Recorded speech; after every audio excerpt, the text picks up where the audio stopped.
آپ اس علاقے میں وہ تھر کے جو کوئلے کے ریزروز تھے ان کو بنانے کے لیے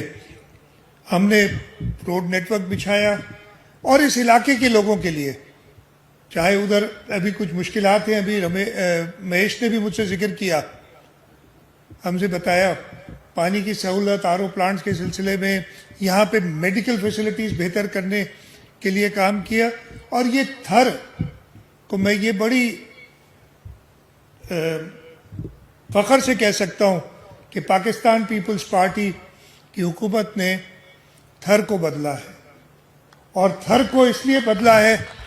کہ انشاءاللہ تعالیٰ اسی تھر سے، جیسے ہم کہتے ہیں پاکستان بدلے گا، جو یہاں تھر کی ریسورسز ہیں، جو تھر میں ہمارے پاس کوئلہ ہے، اس سے انشاءاللہ تعالیٰ ہم بجلی پیدا کر رہے ہیں. ابھی ہم ایک اور پروجیکٹ جس پہ کام کر رہے ہیں کہ اس کوئلے سے فرٹیلائزر بنائیں گے، اس پہ کام کر رہے ہیں. اور انشاءاللہ یہی ریسورس، یہی آپ کی جو تھر کے لوگوں کی ملکیت ہے، یہ تھر کا کوئلہ، آپ کی یہ ملکیت انشاءاللہ پورے پاکستان کی قسمت بدلے گی. اور ہمارا فرض ہے کہ جس علاقے میں یہ ریسورس ہے، ہم سب سے پہلے اس علاقے کو فائدہ دیں.